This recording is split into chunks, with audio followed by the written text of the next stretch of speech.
Hello and welcome to The Road to Net Zero, a podcast from the Advanced Propulsion Centre. My name is Clem Silverman, and this week we're hearing from a project that's quite literally contributing to growth. It's the world's first 100% methane-powered tractor.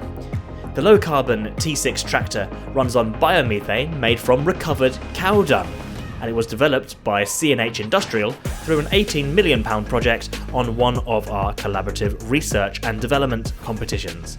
The tractor could help farmers save money, reduce greenhouse gas emissions, support sustainable farming of local produce, and advance the development of a more sustainable circular agricultural economy. The project consortium also included Benneman, New Holland Agriculture, Eminox, and Zerkotech Group. Transport journalist David James put his wellies on to find out more. The Advanced Propulsion Centre has supported the development of a tractor that runs entirely on the methane captured from the cow slurry produced on a small dairy farm. There's enough methane left over to sell to the local council, who have bought a fleet of methane-powered vehicles. And there's even enough to power a generator that provides all the electricity the farm needs. We went along to the Trennants farm in Cornwall to meet Andrew Dunne from CNH Industrial to find out more about their methane-powered New Holland tractor. So talk about the New Holland methane tractor. The New Holland T6 methane power tractor is part of our Clean Energy Leader strategy. So we started back in 2006 where we were pioneering biofuels. At that time it was biodiesel. We then progressed onto a hydrogen tractor in 2009 and plus what we called the energy independent farm. We then continued the journey in alternative fuels in 2013 with the first methane powered tractor concept. We followed that up with a second generation, and then finally what you see here today is what we launched in 2019 but really fully commercialised in 2021 as a production T6 methane powered tractor. I'd like to go back over the different types of fuels and the ways you could have powered the tractor, but just so people get an understanding of it, what's different between the engineering of a road-going vehicle versus off-road, like agriculture and construction? What are the challenges you face in these sectors? Well, the main challenges we probably face is like the power requirement of an agricultural vehicle is far greater than that of a on-road car. For example, we have like high levels of power and torque, and also the duty cycle is much different. You know, a tractor really sits at high power or low power, but most of the day it's running at high power, whereas a car, you know, it's a constant level all the time, so you don't have the same requirements. So what does that do in terms of making a choice about how you're going to power a tractor? What's the thinking you have to do? We need to get the same power, same torque as what we have today. We can't do any less. Also, we need to be careful about the weight. Weight is a big impact. You can't have a power source which is going to be very heavy because it's going to cause problems in the field. It's just a waste of energy, to be quite honest. Give me a kind of counter through the different ways you could have powered the tractor and why you settled on methane. As I said, originally we started with the biofuels, the biodiesel, with the various different emissionisation regulations. The biofuels was not possible, it wasn't compatible with the types of after-treatment systems that we were using. We then progressed on to the hydrogen tractor. At that point it was a concept. We actually did 2 generations of that hydrogen tractor. We proved the concept, but at that moment in time it was not commercially viable to bring such a product to market. Now of course we've proven the project. If it comes back in the future that we can bring it to market in a more, then for sure hydrogen is another solution.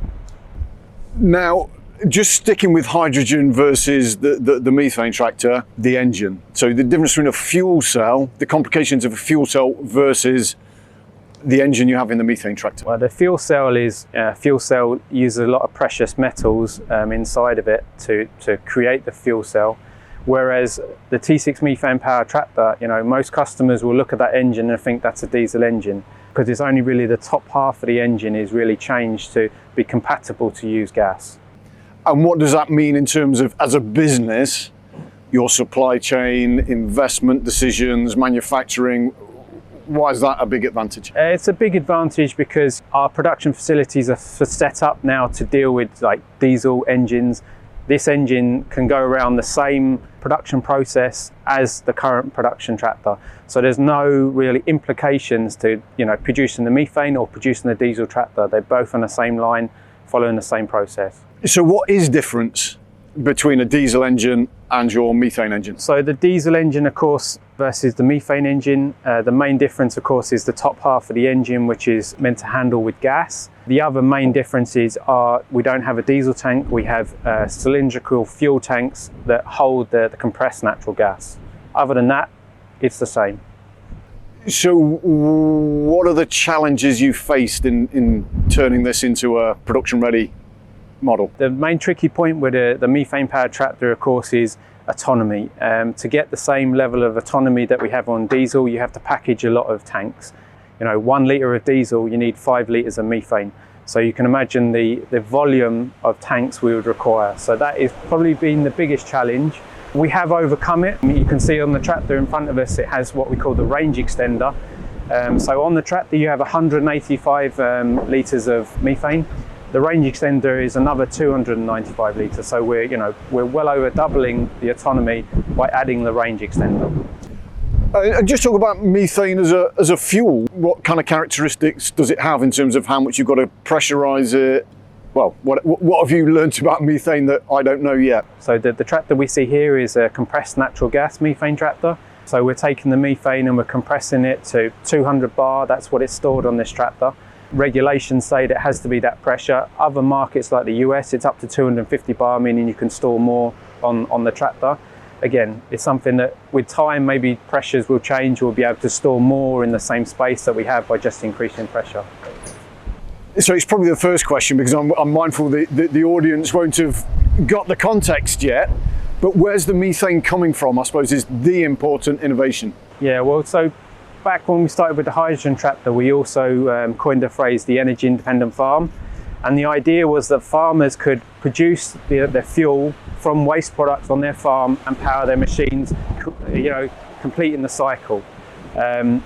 So that was where we started with the energy independent farm, and then the T6 methane powered tractor has completed that. So this is a pure energy independent farm, producing the gas, compressing the gas, able to refuel the tractor here.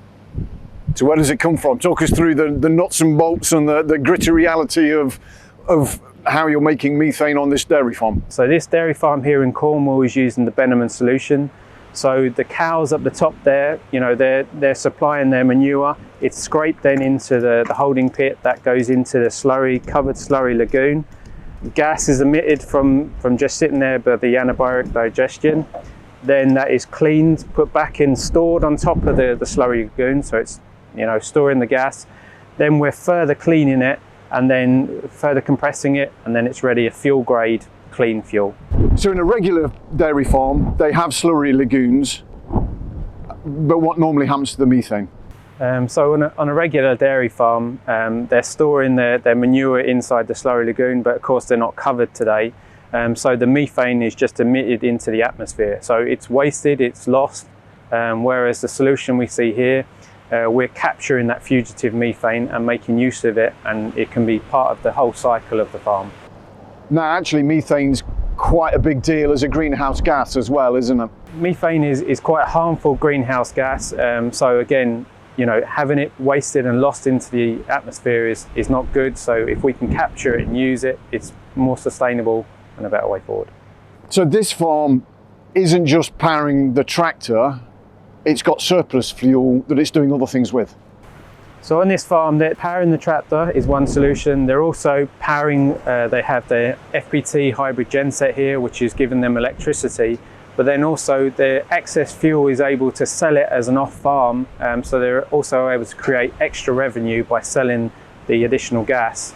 And how big a deal do you think it is for your market? You obviously know the farming market very well, but to have that energy independence and I guess a fairly steady fuel price, because once you've invested in this infrastructure, the cost of running it will stay stable, I'm assuming.